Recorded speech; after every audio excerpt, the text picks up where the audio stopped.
My daily driver is getting ready to cross 100,000 miles. Now, I realize, 100,000 miles isn't really that big of a deal anymore. But how do you take care of your vehicle to get it to another 100,000 or 200,000 or more? Now, I realize most gasoline engine vehicles aren't going to make it to 500,000 miles. But what are the things that you need to do to make them last as long as possible? And please excuse the noise. The neighbors are getting a new garage door. So I'm going to get this thing up on jacks. I printed out the manufacturer's suggested maintenance schedule. So for the 100,000 miles, obviously it's going to need an oil change. I'm going to be rotating the tires. I usually rotate them every 10,000 miles. I also need to look at my air filters, both the engine air and the cabin air filter. I have washable filters, so this would normally be the time that you would replace them. I'm just going to pull them and wash them out. I'm also going to test my coolant. They suggest that you test and replace your coolant. I think they actually suggest every 150,000 miles or 10 years, but I'm going to go ahead and test mine. Spoiler alert, it needs to be changed. I'll show you that. I'm also going to obviously check my serpentine belt. It also calls for replacing your crankcase vent valve or PCV valve, so I'll be showing that. Really simple. It also calls for spark plugs. I've already done those. I'll link to that video here. It also calls for checking and probably replacing your diff fluid, which I've also done recently. I'll also link to that video. And kind of a bigger job that needs to get done, unfortunately, is going to be a full brake job. All four corners, new pads, new rotors. I think I have a warped rotor. So let's get into this. First thing I want to do is test my coolant to see if it needs to be replaced. To test my coolant, I'm going to be using these Phoenix Systems test strips. These are kind of like a 2-in-1. They test your coolant and your brake fluid. They're great to keep on hand. So to use them, you just go in here and grab a test strip. Tear it open. And then on these things, they show you one side is for brake fluid, one side is for coolant. So what I'm going to do is go into my coolant tank. And since it sits kind of far in there, it's not like a old school radiator we can test right there. Just got some long needle nose pliers. I'm going to reach in and dip this into the coolant.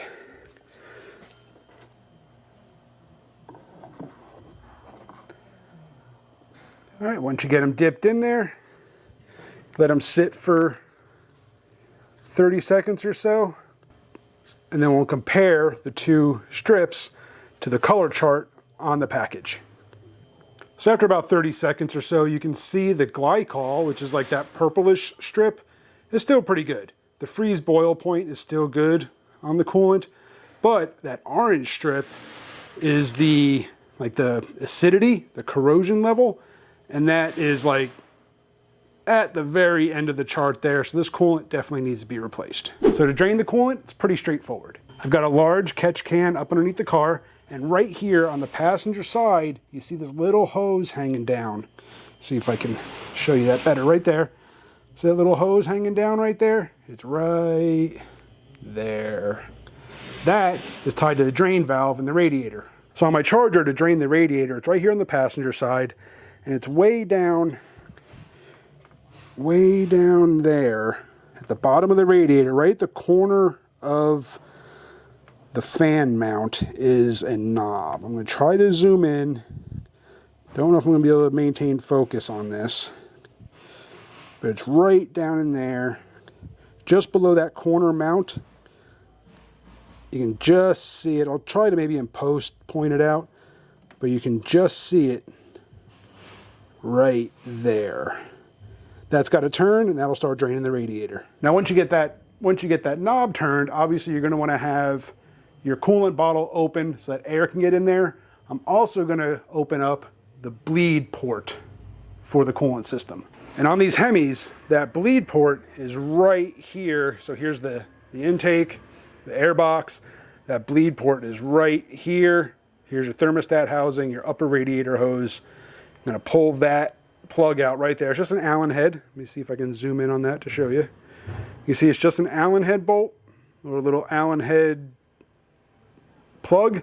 We'll pull that out and that'll help the coolant drain faster. All right, so once you get that valve open, you can see it starts to drain. Now it was easier to take, you can see it back there, the splash shield sits under the engine, which had to come off anyway because I'm gonna be doing an oil change. So take that off, you can reach the valve up from underneath and it starts to drain. All right, then to help it drain faster, I'm gonna open the bleed valve, which is right here, or bleed port. I'm gonna crack this open. And of course, when I go put this back in, I will also add, you can see there's some thread sealant on there. I'll go ahead and replace or add some more thread sealant.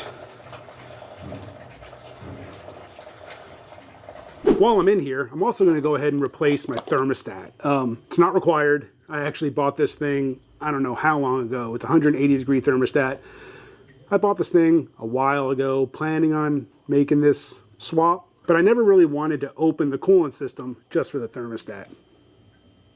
I'm here now. Let's do it. Replacing these thermostats is really simple. The housing's right here on the water pump, right next to the coolant bleed port. It's just 2 screws that hold it in. So go ahead and pop these off. And the coolant system is already pretty much done draining. It drains pretty quick. I think it's like 3 gallons, 3.5 gallons of coolant, I think. Something like that. I'd have to look it up. But I did buy, I think, 4 gallons to do this maintenance with, so it should be more than enough. And when it comes time to fill it, I'll kind of show how that's done when the time comes. You know what?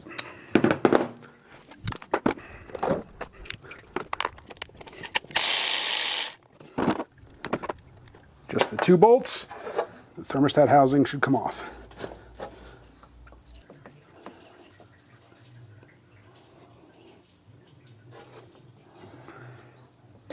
And there you can see how the thermostat sits in there. It just seals with this O-ring. Come on. Take a look at the new one here. It looks good. Get that out of there.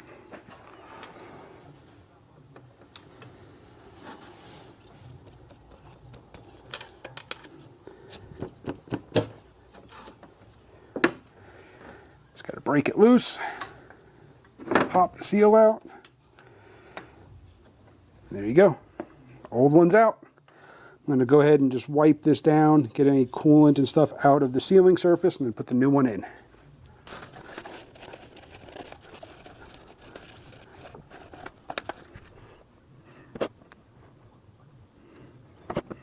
Out with the old, in with the new.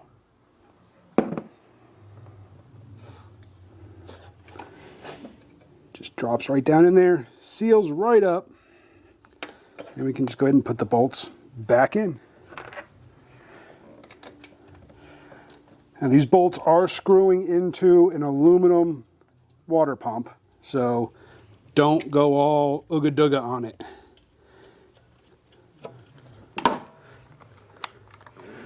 Don't use an impact. Haven't tightened it down yet.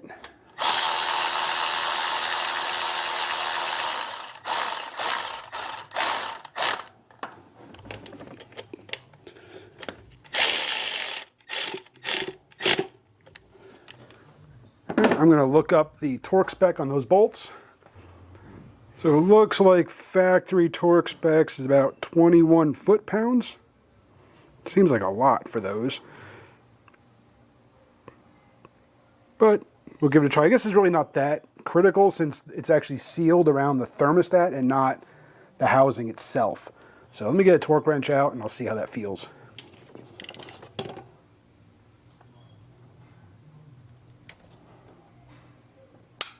It doesn't feel too bad. Like I said, I don't think the torque on these really matters that much since it's not the housing itself that's sealing.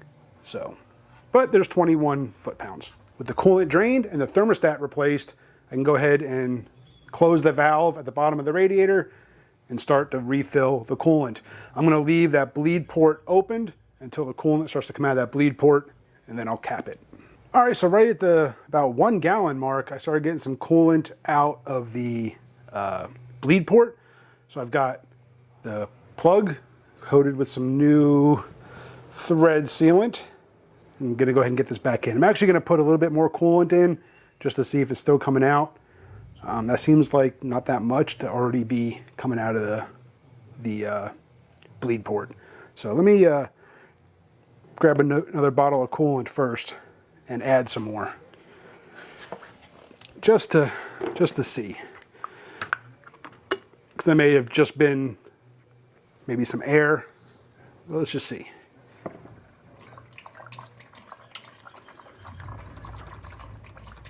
Yeah. Oh, wait. Oh, there it is. All right. So I guess we can put the bleed port plug back in.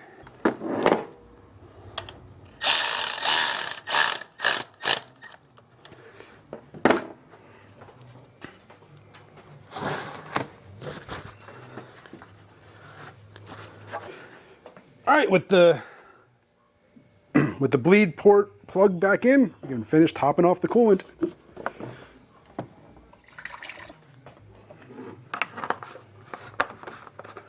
I wonder how much coolant remains in the block when you drain it. Because it says 3.5 gallons, but I put like 1.5 gallons in. Because I'll keep an eye on it once I do the oil change and I run it for a while. But let's go ahead and move on to the oil change. Before I get into the full oil change, I want to check my oil catch can. I got to drain it. So in a previous video, after I installed the oil catch can, I had an oil change done. It was about 2,500 miles in. So I checked how much oil it had caught in 2,500 miles. But now it's been a full 5,000. So I want to see how much does a catch can, how much oil does a catch can prevent from going back into your intake and possibly gumming up your valves, just making a mess of your intake system? I'm curious. There's a lot of debate over oil catch cans, whether they're needed on a naturally aspirated engine or not. My thought is, if I can prevent all of this oil from going into my intake, I don't see why that would be a bad thing. So there's a good amount in here. I'm going to drain it into this little graduated beaker thing that I got so I could test out exactly how much I've caught. I actually did this in that last video. I forget how much it was, but that was only 2,500 miles. This is a full 5,000. So I'm going to pour this in here and see just how much oil the catch can has caught. Let me get you a better angle so you can see. Let me lower the camera down here. There we go. Now you guys can see exactly as I do it.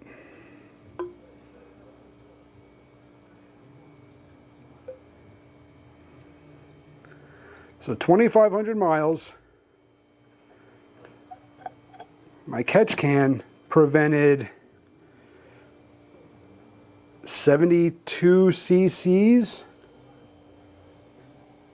something like that, from going down back into my intake. I don't see how it's a bad thing, guys. Like I said, there's a lot of debate over whether these things are worth it, whether they work. Why inject this into your intake system and possibly have it come up the backside of your intake valves? Just make a mess of your intake system. But I'm going to go ahead and put this back on, and we'll move on to the next thing that I want to check. One thing the manufacturer recommends you swap out at 100,000 miles is your crankcase vent valve, or what used to be called your PCV valve. So this is the one off my 5.7 Hemi, and here you can hear it. That's what it should sound like. That's a good PCV valve. All it is, it's like a check valve, just a ball valve. So I'm going to pull the old one off, and I'll show you exactly where that is.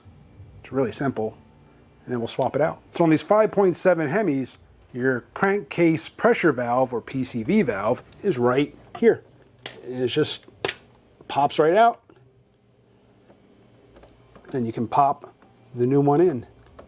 So there's the old, there's the new. And the old one still sounds good. You can hear it. Still got a good, a lot of times what will happen is they'll gum up and that ball inside there, that ball valve won't move anymore. And that'll cause your crankcase pressure to build and it won't vent properly. This one still sounds good, but it's cheap insurance. So I think it's like 35 bucks, but old, new. All right, as far as the oil change goes, pretty straightforward. Drain the oil, change the filter, put the oil plug back in, top it off. Now, on the Hemi Chargers, I believe it's 7.5 quarts. I'll double check that. But your drain plug, guys, you don't need to install it with an impact. This thing took an impact to get off. And my car has been serviced at the dealership ever since I got it.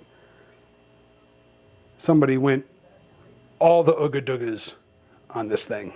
That's just stupid. Before you go and put your new filter on, make sure the O-ring actually came off with your old one, and then lube up your new O-ring with some oil. Just dip your finger in the oil and rub it around the O-ring. All right, fresh oil is in the car. I'm going to go ahead and let that sit for a while before I check it, give it time to drain down into the pan. So while I'm doing that, I'm going to go ahead and clean out my engine air filter and my cabin filter. Let me show you where the cabin filter is on these Dodge Chargers. So your engine filter obviously is right inside this box. Just take out the 3 screws that hold the lid on, pull your filter out, replace it, or clean it. I have a reusable filter. I run a K&N, so I can just wash it out and reuse it. The cabin filter is right up in here. So you come up here in the back corner, right in front of the windshield, pop this cover off, and then right inside here is your, fold that up, and then you can pull out your cabin air filter. So I'm going to wash that out, and then reinstall them. So the brakes on these Dodge Chargers are actually really simple. If you're just doing pads, it's just 2 bolts and the caliper comes off.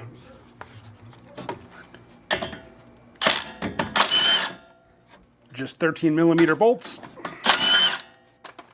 Pop those out, and your caliper, you may have to get like a dead blow or something just to kind of help persuade it, maybe a pry bar to help persuade it off, because those pistons are going to be closed a little bit, but you can get it. All right, and there's your caliper, and now you could replace your pads. If you're doing your rotor, it's 2 more bolts, and those are actually 21mm, and that'll take this bracket off, and then the rotor will come right off.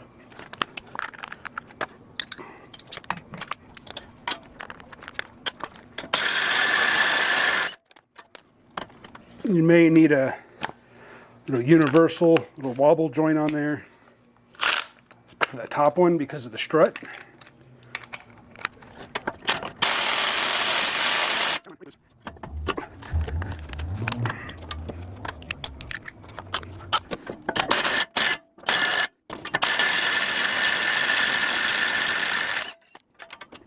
Bracket comes off, and your rotor. And it's just the opposite, put it back together. You may have to compress the piston, so you can do it with a C-clamp, but highly recommend just a brake compression tool set. You can put this in there, then you just spread it out, it compresses the piston. Pretty simple.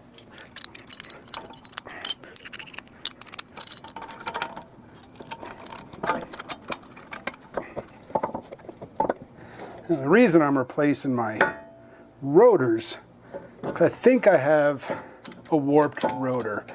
I've been feeling a lot of shake recently while applying the brakes. So figured, which kind of sucks because I just did my brakes not that long ago. If I show you the old pads I just took off, there's a lot of meat left on them. They're still really good. A lot of good life in them.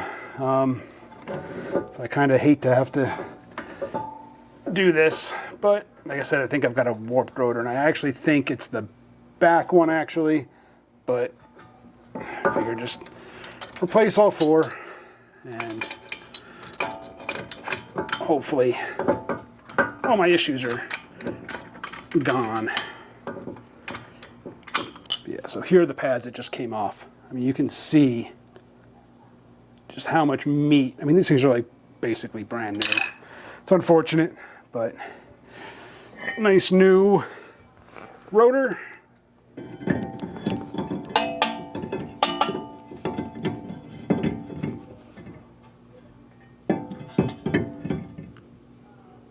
What the hell was that? Oh, apparently I have compressed my pistons too much. I'm leaking brake fluid. Got it cleaned up. I was sitting here messing with the rotor, and I saw something move out of the corner of my eye right here, and it was yeah, a little bit of a drip. That's what happens when you compress those pistons.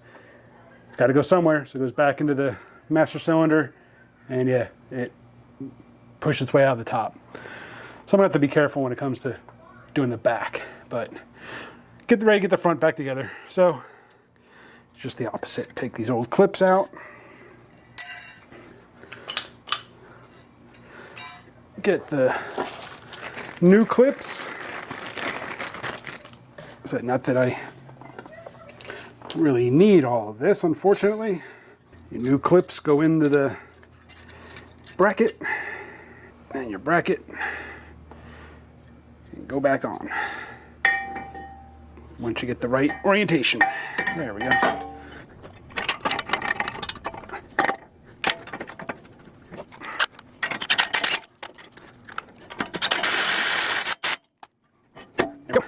Now the rotors, actually now the pads, slide into those clips.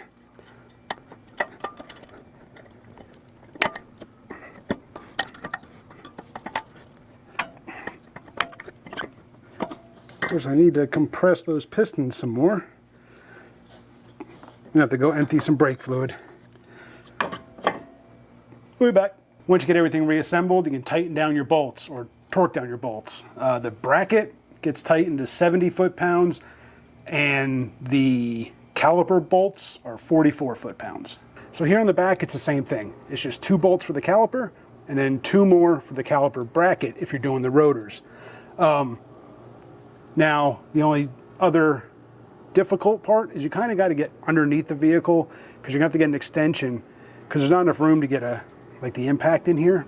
So you got to get an extension and come up from like almost over by the exhaust pipe and come straight at it that way, just because of just how much stuff is here and kind of in the way.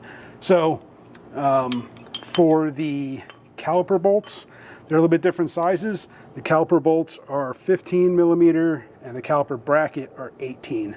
So they're different than on the front. I don't know. Why can't they just make all of them the same and make life easy? But I'm going to go ahead and get these off. Like I said, I'm going to have to get the extension and then crawl up under here and break them loose that way. So kind of a pain, but definitely doable.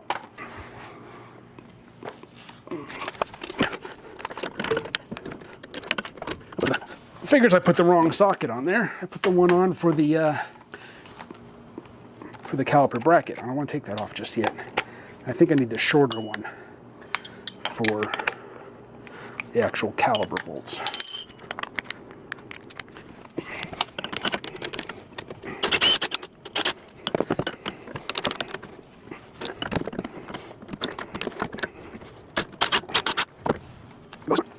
So those are the caliper bolts. Now the caliper will come off.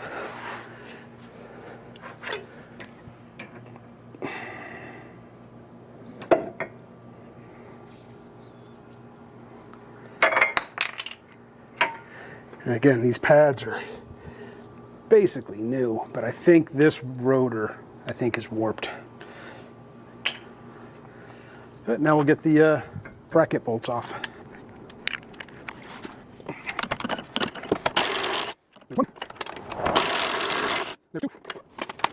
Now the bracket comes off. Again, get rid of those old clips. Rotor can come off.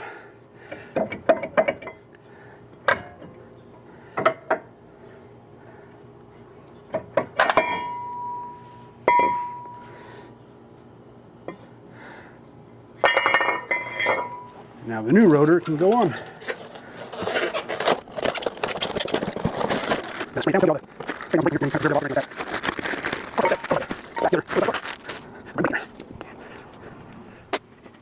There it is.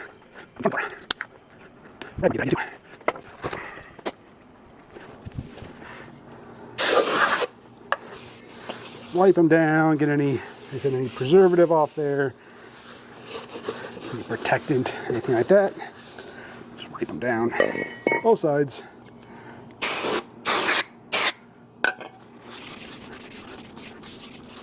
Ready one?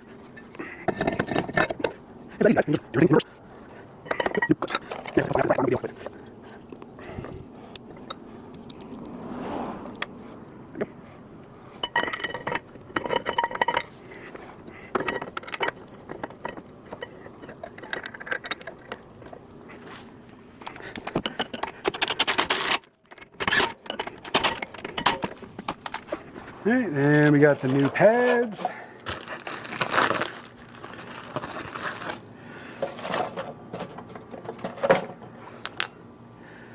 It's all kind of personal preference as far as pads and rotors that you get. I was going to go with slotted, drilled and slotted rotors all the way around, but it's my daily driver. I don't think it's really necessary. I've gone 100,000 miles with this style of rotor and never really had too many issues. A few minor ones. You can go back and look at the other brake video I did on this thing. I was having some squealing, but yeah, overall, hasn't been a whole lot of issues with this thing. So is it really worth the money for drilled and slotted if I'm not doing the kind of driving that almost necessitates drilled and slotted rotors? No. And then probably have to press this in. Yep, probably too much. I was able to take the fluid out of the reservoir, so hopefully it won't overflow in this. Oh, really? On. Oh, please, no, I don't jack.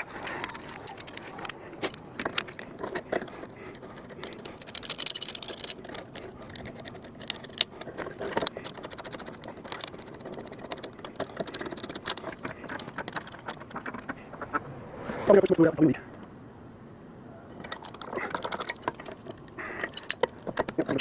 More. Not much. I take some fluid out. The rag absorbed some fluid out of the reservoir. There we go. Clean that. All right. Medium.